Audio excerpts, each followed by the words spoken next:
ओ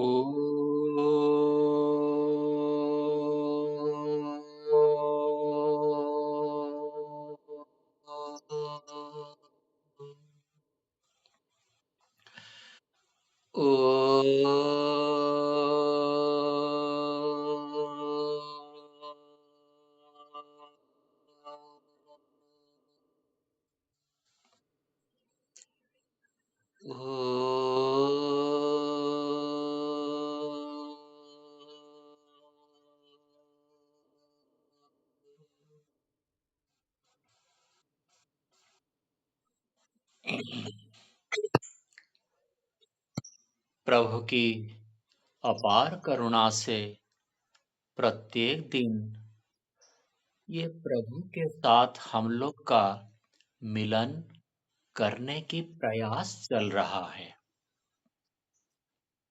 और इस प्रक्रिया में जो श्रोता हैं वो तो कृतकृत्य होते हैं, लेकिन वक्ता भी उससे बहुत लाभ मिलता है। तो सत्संग का जो हम लोग प्रत्येक दिन कर रहे हैं, उसमें मेरा भी कुछ लाभ हो रहा है। सिर्फ आपका लाभ मैं करवा रहा हूँ, यहीं पर मैं शब्द पूरा अलग हो जाएगा। ये जो है, ये मैं नहीं करवा सकता। आपका लाभ परमात्मा करवा रहे हैं और ये जो प्रस्तुति हर कोई प्रवक्ता से आप सुने होंगे, यही सच है। ये सच है कि परमात्मा ही करवा रहा है। ये सारे सत्संग आदि उन्हीं का श्रेय है। जो लोग वक्ता हों, श्रोता हों, वे प्रभु को ही कृतज्ञ रहना, ये हम सभी को कहा गया है। इस स्थिति में हम अपना दृष्टिकोण में जो कुछ भी रखे हैं, वो तो अनुभूति है। आपकी अपना जो प्रत्यक्ष है, उसको आप कभी दूसरों की कहने से ना छोड़ें। पर हमको हठी भी नहीं बनना है ना, दोनों तरफ से। हम टोटल करके देखें। पहला तो जीवन भर दरवाजा खोला रखना पड़ता है इस मार्ग में, क्योंकि कौन कभी कौन सी बात में वो पिघल जाएगा और बहने लगेगा सागर की ओर झरना बन करके, कोई नहीं बता सकता। ये दरवाजा कभी हम बंद नहीं करेंगे जीवन भर। हम वही दरवाजा को खोला रखें और जो कुछ भी अनुकूल आया उसको प्रभु की देन समझें और जो कुछ भी मेरे भक्ति में थोड़ा सा बाधा डाल रहा है ना, उसको थोड़ा सा मनन करके किनारा कर दें। अच्छा, हम सभी लोग तो अंधश्रद्धा नहीं चाहते हैं ना। अंधश्रद्धा का एक मतलब है कि जो नहीं है वही मान लेना। जैसे कि बकरी को मार करके कोई माँ दुर्गा को खिला रहे हैं, ये अंधश्रद्धा है। इस प्रकार से हम अगर अपना दरवाजा को खोला रखेंगे, तो हर दिन हमारा परीक्षा चलता चला जाएगा। दरवाजा को अगर खोला रख लिया, तो प्रत्येक दिन कुछ ना कुछ चिंतन, कुछ ना कुछ विचार, नया, नया, नया, वो आता रहेगा और उसको आप टटोल रहे हैं। निरपेक्ष रह करके टटोलने की जो क्षमता है, उस क्षमता को बढ़ाने की हम लोगों का प्रक्रिया ही है ये, कि हम निरपेक्ष रहेंगे और उस निरपेक्षता के साथ दरवाजा से जो बातें आए, उन बातों को टटोलते चले जाएँगे। सत्य लग गया, ग्रहण कर लिया। इस प्रकार से हमारा आध्यात्मिक उन्नति संपूर्ण हिसाब से संभव है। आज मेरे साथ आप लोगों का परिचय हो गया। कल और भी लोग होंगे। मैं क्या थोड़ी अकेला हूँ। मेरे जैसे हजार-हजार, लाखों-लाखों लोग हैं। मैं तो एक उन लाखों में से एक ही चिराग, जो कि मेरे बारे में बोल रहा हूँ, आप भी उनको अपने जीवन के अनुभूति के साथ घटा रहे हैं। उतने ही आप कर रहे हैं। मैं भी गृही होने के कारण कई समस्याएँ मेरा और आप लोगों का, आप भी गृही हैं ना? वो दोनों समान है। उस समानता में मैं मेरे समस्याओं को जैसे देख रहा हूँ, मैं चाहता हूँ कि आप भी अपना समस्याओं को वैसे ही देखें। अच्छा, मैं मेरे बारे ही बात करूँ ना? दूसरों की जो दृष्टिकोण है, वो लोग बोलें फिर। इस प्रकार से इसमें संपूर्ण स्वाधीनता हम लोग रखें। पूर्ण स्वाधीनता कि कहीं भी हमको हवा उड़ा ले जाएँ, हम तैयार हैं। जहाँ भी ईश्वर को मिलेगा, हम दौड़ जाएँगे। ये दृष्टिकोण हम रखें। केवल एक ही वक्ता ऐसा नहीं करे। एक ही लाइन, एक ही सेक्ट, एक ही संप्रदाय ऐसा ना करें। हम स्वयं को संपूर्ण खोला रखें और उस खोलापन में आप ये समाज को अभी तो देख रहे हैं सिर्फ आप, समाज को। लेकिन क्या होगा कुछ जन्म के उपरांत आप फिर वही जो खोलापन की आपका मन, वो फिर समाज को बोलने लगेगा। स्वयं तो अभी से हम करने लगेंगे। हम जब सोच लिया ये सही है, हम थोड़ी उसको नहीं करेंगे। हम करेंगे ही और फिर बोलेंगे भी और फिर प्रभावित करेंगे। करेंगे का अर्थ यहाँ है, वे प्रभावित होंगे। आप दिया बन गया, तो भाई वहाँ अंधेरा रहेगा ऐसा और नहीं हो सकता। आपका चारों ओर दिया दिया थोड़ी मना करता है भाई मैं तुम्हें उजाला ना दूँ। उनको अच्छा लगता है। हाँ, हाँ, ये दिया है, इसके पास ही रहें। ये निर्णय वो दिया का नहीं है। वो लोगों को आकर्षित नहीं करना है। लोगों को जोड़ने की क्या फ़ायदा है? भाई एक संसार, एक बीवी, बेटी, बच्चों से अलग होने के उपरांत फिर संसार में जोड़ना, ये तो बेवकूफ़ी है। ये बड़ा संसार है। ये जो 4, 5, 7 गुरु शिष्य बल्ला सुनना, ये भी बड़ा बाधक बन जाता है। अब थोड़ा-सा एक विचार हम ये कैसे बाधक बनता है मेरे मन में आ रहा है। जब तक आपकी इच्छा है कि मैं इसको प्रभावित कर दूँ, तब तक आप योग्य नहीं हैं। आपकी इच्छा नहीं है कि ये प्रभावित होगा या नहीं होगा। मेरे स्वामी हैं, मेरे स्त्री हैं, मेरे बेटा को बोलने से बात सुनता नहीं। मेरे बेटी को आज तक सीधा नहीं कर पाया। वो अलग, अलग, अलग होते चले जाते हैं। ये सब रिश्ते जो हैं, ये हम लोगों को संसार में ढकलता है। रिश्ता रहे, मैं अगर माँ हूँ, तो बेटा को बोलना है।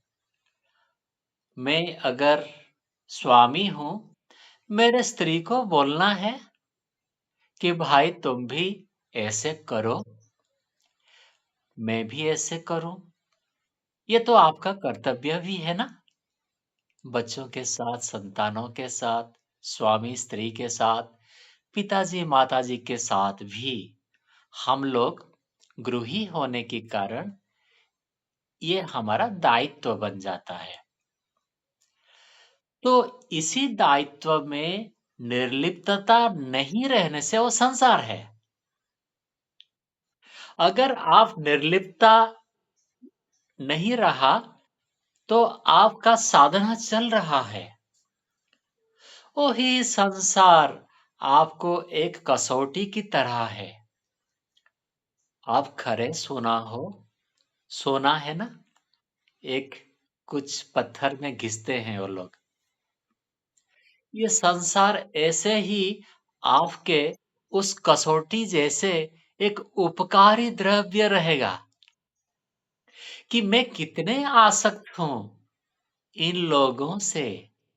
आप टटोलते रहेंगे प्रत्येक दिन, प्रत्येक मुहूर्त। तो फिर आपका साधना चल रहा है। इस विषय को ये टोटलना, आसक्ति को समझना और उसका फिर निराकरण करना, बस यही धर्म है। यही आपका आध्यात्मिक कर्म है। उससे ही आपका परित्राण हो जाएगा।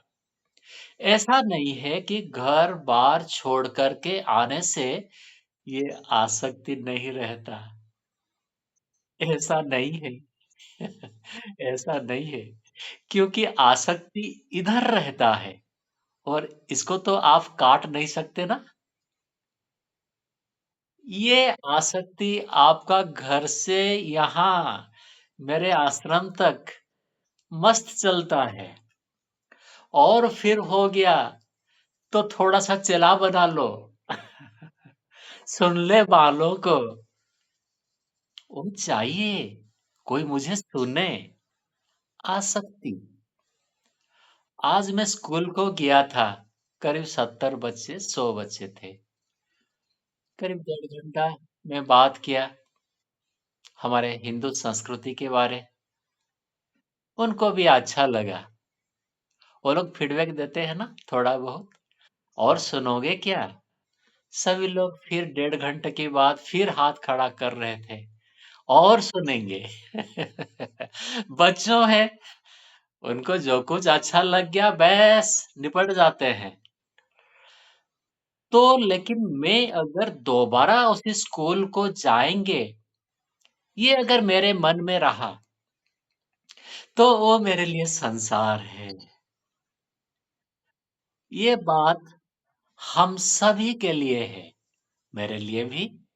और जैसे आप लोग नौकरी भी करते हैं, घर में भी कुछ काम करते हैं और फिर बाज़ार जाते हैं और फिर स्कूल कॉलेजों को भी बच्चों के साथ जाते हैं, लोगों के साथ बात करते हैं, यारी दोस्ती निभाते हैं, फिर रिश्तेदारी भी निभाना तो है भाई, बनाया है गृही। ये सारी लफड़ा नहीं है, ये सारे के सारे लफड़ा नहीं है। लफड़ा कहाँ रहा? यहीं पर, आपके दिमाग पर, आपके अंदर में जो संस्कार आप डाल रहे हैं, किसी को अपना मान करके उसको मंगल चाहना, यहाँ तक तो ठीक है। लेकिन वो क्यों मंगल नहीं होता? उसको मंगल के रास्ता दिखना चाहिए। भाई ऐसा ही करो। ये जो इच्छा आ जाएगा, ये आप लोगों का आसक्ति हो जाएगा। इससे आप अगर घर में रह कर के हर क्षण देखते रहते हैं मन को, मैं क्यों बोला ये बात? क्या मैं इसको अच्छा पाता हूँ, इसलिए ये बात बोला? अगर इसको अच्छा पाता हूँ, तो ये जो बाजू में जो लड़ी है, उसको मैं अच्छा पाता हूँ या नहीं? इस बाजू का लड़ीज को अच्छा पाता हूँ, तो वो जो लड़का है, उसको वही उतने ही अच्छा पाता हूँ। ये टोटलना है।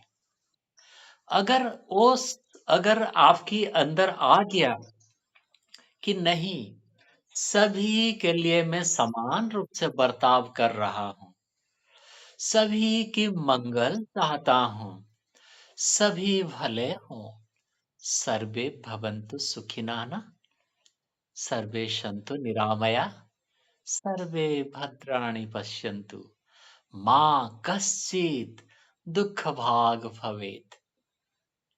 ये भावना तक हम अपना प्रेम को बढ़ाते, बढ़ाते, बढ़ाते, बढ़ाते हम आध्यात्मिक राह में आरूढ़ हैं।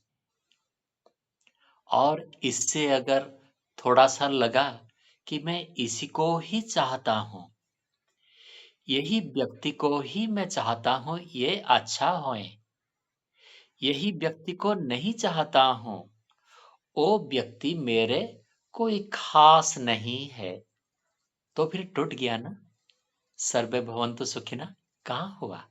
टूट गया। कई जगह हम देखते हैं कि हमारे आँख में अन्याय होता है, हमारा सामने अन्याय हो रहा है, हम विवश हैं, हम उसको कोई बंद नहीं कर पाते हैं। 2 साँड़ लड़ाई कर रहे हैं और वहाँ आप देख रहे हैं। आप बीच को नहीं जाते ना, आपको वही करना पड़ेगा। वही करना पड़ेगा कि प्रभु ये दोनों को थोड़ा-सा अलग कर दो ना। ये सर्वे भवन्तु सुखिनः में आ गया, फिर आ गया। फिर आप चाहने लगे इच्छा, प्रभु कर दो ना, ये लड़ाई बंद कर दो ना। प्रभु इतने अधिक सामर्थ्यवान है, वो एक क्षण में आपके दिल की पुकार से वो पूरा का पूरा लड़ाई बंद कर देंगे। उनके अंदर सामर्थ्य है आपके लिए, आपका प्रार्थना के लिए, वो अपना पितृपण आपको दिखाने के लिए, आपको प्रमाणित करने के लिए, मैं बेटा मैं हूँ ना, तो क्यों चिंता करते हो? ये दिखाना है उनको, विश्वास करवाना है। वो हर क्षण उसी के लिए ही हमारे पीछे लगे हुए हैं। भय, शंका, लज्जा जब हम गलत करते हैं, हमको मिल जाता है। बल, उत्साह, आनंद उन्होंने तुरंत देता है जब अच्छा काम करते हैं। लगे हुए हैं कि इशारा करते-करते हमको मुक्ति तक लेने के लिए। इस प्रकार से हम साधकों को देखना पड़ेगा। अनुभव करने के लिए, ईश्वर की दया को स्वयं जानने के लिए एक रास्ता छोड़ना पड़ेगा। प्रभु को प्रार्थना करना सीखें। अगर उसको सीख लिया और वो सुनने लगे तो आपका कितने उत्साह आएगा। आप सब कुछ छोड़-छाड़ करके प्रभु तू ही तू है। मैं जान लिया हूँ ना, तुम मेरे साथ ऐसे ही व्यवहार कर रहे हो। यही आस्था केवल उन लोगों के लिए है जो दुष्ट नहीं है। यही प्रार्थना उन्हीं लोगों का ही वो प्रभु सुनेगा जो स्वयं कुछ करता है। आपका आंख में करुणा से अगर उस भिखारी के प्रति दया आ गया, आपका आंख नमी हो गई, तो फिर वो इलाज कर लेगा। वो हर क्षण, हर संवेदन को आपका एहसास कर रहा है। हमको जानना पड़ेगा कि जैसे हम चेतन है ना, हम चेतन, हम दिखाई नहीं देते। हमारा ये जो कार है, जो गति कर रहा है, उस कार को ही लोग अपना स्वरूप मानते हैं, पर हम दिखाई नहीं देते। चेतन तत्व दिखाई नहीं देते हैं। दर्शन शास्त्र का एक बात है ये। हमारा कब ये शरीर से जाते हैं, 10-15 लोग भी खड़े होने से वो जान नहीं पाते। अभी-अभी गया नहीं कहते। जैसे हम दिखाई नहीं देते आत्मा, चेतन तत्व, ठीक वैसे ही वो प्रभु दिखाई नहीं देता। पूरा उदाहरण हम ही हैं। हमारा ये शरीर जड़ है, ये थोड़ी चेतन है। शरीर दिखाई देगा, परंतु हम दिखाई कैसे देंगे? ठीक वैसे परमात्मा भी दिखाई नहीं देता, परंतु वो हर व्यक्ति के अंदर, व्यक्ति के बाहर, चारों ओर ठसाठस भर के हम सभी का मन को पढ़ रहा है, इंतजाम किए जा रहे हैं। जैसे-जैसे हम लोगों का दर्द भरा प्रार्थना उनके पास पहुँच जाता है, वो ठहर नहीं सकता। वो आपको प्रेम कर रहा है। वो परम पूज्य, परम पिता, वो करुणामय है। वो दया कर देता है, देर कभी नहीं करेगा।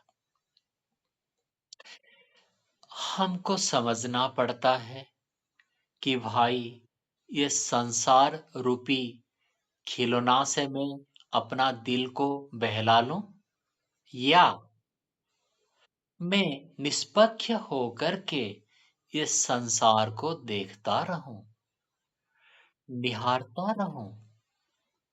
अब सिर्फ 10,000 दिन में हम में से कोई 1-2 रहेंगे। सिर्फ 10,000 दिन। कल फिर 9,999 हो जाएगा। ऐसे करते-करते, घटते-घटते हमारा समय संकुचित होता चला जाता है ना? अब तो हम सँभल लें खुद को। जैसे सारी संसारी व्यक्ति दूसरों को दिखाता है, दिखाने के लिए। वो बोलता है, दिखाने के लिए। वो कंठीमाला पहन लेता है, कुछ भी कर लेता है, हवन कर लेता है मान लीजिए। दिखाने के लिए ये शरीर को ढकता है, अच्छा, बेस्ट ये। तो दिखाने की सोच हम रिश्तों में ना रखें। हम रागित नहीं होंगे ना? हम आसक्त नहीं होंगे ना? हम तो प्रेमी बनना है। निस्वार्थ पर सेवा, सेवा सभी को, अपने-अपने रिश्तेदारों को निस्वार्थ पर सेवा। वही सेवा, सेवा करते-करते हमारा आसक्ति घटता चला जाएगा। और स्वार्थ रखने से मेरा बेटा मेरे बुढ़ापे का सहारा, खेल खत्म। भाई आपका बेटा कब तक रहेगा या आप कब तक रहोगे? ये दोनों चीज़ निर्धारित है क्या?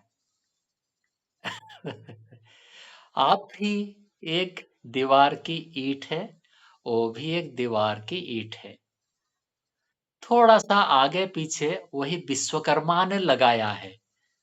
आपको थोड़ा जल्दी लगा लिया, उनको थोड़ा बाद में लगा लिया, लेकिन दीवार का ईंट ऐसा ही रहेगा। हमको समझना पड़ेगा कि संसार जो है, ये हमारा भोग करने की एक वस्तु नहीं है। संसार का प्रत्येक द्रव्य हमारे अस्तित्व को संभालने के लिए है। भोजन चाहिए, बेड चाहिए, मकान चाहिए, कार चाहिए और ये शरीर भी चाहिए। इसको भी बचाते हैं हम। ये भी जड़ तत्व भी चाहिए। पर ये सारे जड़ तत्व मकान, शरीर, कार, ये भोजन, इसके प्रति क्या मैं रागित हूँ? अगर रागित हूँ तो थोड़ा गड़बड़ है। अगर भोजन प्रति रागित हैं, तो थोड़ा कोशिश कर लेना। क्या करके, कैसे करके? कि नहीं, आज मैं भूखा रहूँगा। टेस्ट करो, भूख कैसा लगता है? दूसरे लोग जो भूख से मर रहे हैं, एक बेल खा रहे हैं, दूसरे नहीं खा पा रहे हैं। उनका भूख का पीड़ा को तो एहसास करें। आपको पता चल जाएगा भूख जो है वो कष्ट देता है। अगर कभी भी उपवास नहीं किए हैं, तो कभी भी ये अनुभूति आपका नहीं होगा, इस जन्म भर। भूख भी पीड़ा देते हैं। ऐसे करते-करते उन द्रव्यों के प्रति, भोजन के प्रति मैं आसक्त हूँ या नहीं हूँ, ये परीक्षण हो जाएगा। क्योंकि दिन भर उपवास करने से आपका पेट में भूख है, मन खींच रहा है भोजन को और भोजन अगर सामने कोई रख लिया ना, आप संभाल नहीं पाएँगे। कष्ट होता है, मैं उतने कह रहा हूँ, ज़्यादा नहीं, आप लोग भी तो साधक हैं। लेकिन समझने की बात यही है कि हम प्रत्येक मुहूर्त जागरूक होकर के स्वयं का चित्त को चित्त में उतरे विचारों को देखते रहें कि मैं आसक्त हूँ, मैं प्रेमी हूँ, मैं अच्छा पाता हूँ या बुरा, तो फिर गड़बड़ हो जाएगा। मैं कुछ नहीं चाहता। भाई भोजन खाना चाहिए, शरीर है ना? इसलिए खा रहा हूँ। मैं कुछ नहीं चाहता। मैं ये ड्रेस पहनना है कि ये जो ड्रेस है, एक ढकने की एक प्रक्रिया है। वो किसको क्या लगे, कैसे लगे, ओ भाई मेरे विचार नहीं हो सकता। उन्हीं के लिए मैं शरीर को ऐसे-ऐसे करके कुछ अलग ड्रेस पहन लूँ। 10 जोड़ी, 20 जोड़ी, 30 जोड़ी, कोट 5 ठो, चप्पल 20 ठो। क्या मामला है? दिमाग खराब है। एक दिन इतने सामान आप देख कर के कन्फ्यूज़ होते हैं या नहीं? ये पहनूँ या ये पहनूँ? लेकिन 3 जोड़ी ही है, तो काहे का कन्फ्यूज़न? ऐसे ही एक को धोया, दूसरा दिन पहना, दूसरा को धोया, तीसरा दिन पहना। ऐसे करते-करते आप अपरिग्रह का पालन करते रहेंगे। कोई सामान मुझे नहीं चाहिए। जितने घर में भर चुका हूँ ना, वो मेरा गलती था। उसको तो झेलना पड़ रहा है। आज मैं सोचा कि एक मैं ये खरीदा था, छोटा-सा पेन जैसा रहता है, व्हाइटनर, हैं? कहीं व्हाइटनर लगाने के लिए। अभी फिर यहाँ से जब निकलने लगे तो वो भी मेरे हाथ में आया। करीब 5-6 महीने हो गया है खरीदा हूँ और एक बार भी उसका व्यवहार नहीं किया। तो मेरे से और कोई बेवकूफ़ होगा या नहीं? होगा ही नहीं।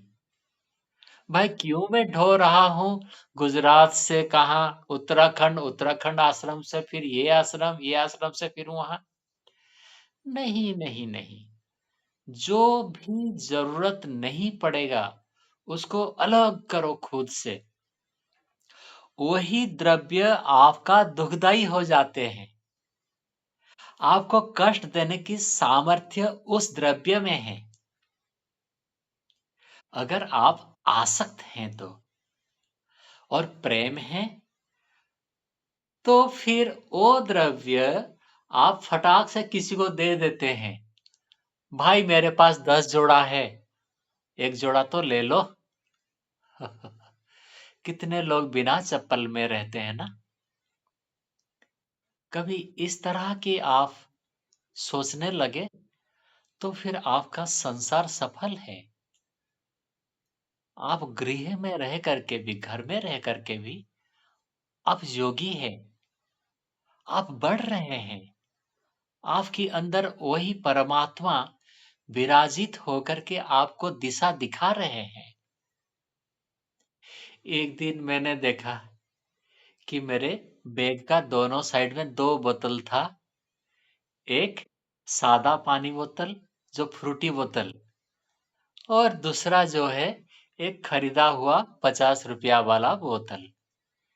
2 को देखा तो मेरे मन में विचार आया धौलास की बात जब वहां पर मैं था कि भाई ये जो 2 बोतल है, ये दोनों बोतल से कौन सा बोतल गुम होने से मैं दुखी होंगे?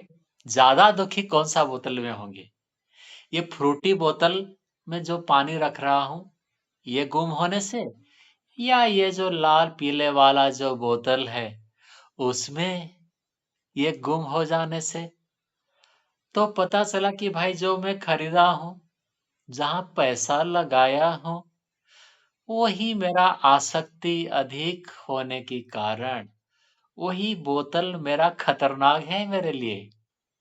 और सच कहूं, वही लाल बोतल गुम हो गया कहीं। और निकल गया। मैं बोला चलो भाई तुमने मेरा पीछा छुड़ाया। क्यों ये बात मैंने बोल पाया? मेरे अंदर वो पहले से विचार था, भाई इसका इससे गड़बड़ी है, और ऐसे फ्रूटी बोतल 10 भी हज जाएं, गुम हो जाएं, मुझे कोई फर्क नहीं पड़ने वाला है। इसलिए जो आवश्यक, जिस प्रकार की द्रव्य आवश्यक, वही फ्रूटी बोतल में भी पानी रहेगा और वही लाल बोतल में भी पानी रहता है। मेरे आवश्यक तो दोनों बोतल नहीं है। मेरे आवश्यकता उसमें रहने वाला पानी ही है। तो फिर मैं क्यों ऐसे करूं? मुझे वही फ्रूटी बोतल ही ठीक है। हम दिखाते हैं, हम बहुत दिखाते हैं। मैं जानता हूं, और ये 1 साल के अंदर इन सारी विषयों को मैं खुद अपने अंदर देख रहा हूं, इसलिए बोल भी पा रहा हूं आप लोगों को। अगर आप अपना सामान को खुद से अलग करते रहे ना, विचार से अलग करते रहें, भाई ये मुझे तकलीफ देगा, चलो कभी गुम हो जाए। निकल जाओ, कोई लेना है क्या? है? तो आपका बीवी बोलेंगे, धर्मपत्नी, ये देखो मैं लाया था। आप भी सोचेंगे कि हाँ, हाँ, मेरे धर्मपत्नी दुखी हो जाएंगे इसको दे देने से। लेकिन ये तो सही है कि ये सामान, ये द्रव्य आपका अटैचमेंट को बढ़ाता है, और इसी आसक्ति आपके लिए घातक है। वही आसक्ति ही कारण है कि वही द्रव्य या वही मनुष्य आपको दुःख देता है, चाहे वो अपना बेटा हो। कोई भी, कोई भी जड़ या कोई भी चेतन द्रव्यों से हमारा दृष्टिकोण क्या है, वही महत्वपूर्ण रहेगा। और ये सत्संग में आप थोड़ा-थोड़ा करके जीवन में अगर उतारते रहेंगे ना, तो फिर सफल होगा। इसमें कोई अन्य जैसे साधना के बारे और में बात नहीं करेंगे। मैं सोचा हूँ, क्योंकि वो आप ही करें, आपको जो अच्छा लग रहा है, उसके साथ-साथ अभी तो ज्ञान बढ़ रहा है ना, अनुभूति बढ़ रहा है ना, उस अनुभूति फिर अपने आप प्रस्फुटित हो जाएगा, तब फिर आप मुक्त हो जाएँगे मन से। भिद्यते हृदयग्रन्थिं छिद्यन्ते सर्व संशयाः। सब संशय निकल जाता है जब हमारे मन में वही परमात्मा अंदर अंदर एहसास होने लगते हैं, और फिर व्यक्ति सारा ये परमात्मा का जो शरीर है, ये पृथ्वी भी परमात्मा की अंदर है। कहें सूर्य भी शरीर है, हमारा ये जड़ जो पदार्थ है, ये भी उनका शरीर है। इसको उन्होंने बोला है, भाई ये मर्सिडीज कार तुम ले लो और इसको व्यवहार करो, उतना ही वो भला है। व्यवहार करके इस शरीर को तुम आ जाओ। पर ये सारे के सारे ये संसार उसी के अंदर ये बसे हुए हैं। उतने विराट पुरुष निश्चित रूप से हमको देख सुन जानते हुए कुछ ना कुछ उपाय कर देगा, और एक क्षण में भिद्यते हृदय ग्रंथिम सिद्ध्यन्ते सर्व संशया। मुमकिन है, असंभव नहीं है। एक क्षण लगेगा कि द्रौपदी को अपना वस्त्र से हाथ बचा करके, हाथ छोड़ करके ऐसे करना। ये जितने समय लगा, उतने ही समय फिर तुरंत वहीं पर जैसे हाथ छोड़ा, तुरंत वहीं पर वो लग जाएगा, उनको उलग्न होने नहीं देगा। ये पक्का है। ऐसे आस्था, ऐसे विश्वास के साथ ये हम लोगों का एक धर्म की दृष्टिकोण के ऊपर थोड़ा-थोड़ा करके सुधार चलता रहेगा। फिर जब मैं बोलेंगे, फिर आप लोगों को बता करके बोलेंगे। तो आप सभी को बहुत धन्यवाद। अब शांति पाठ करेंगे। ओम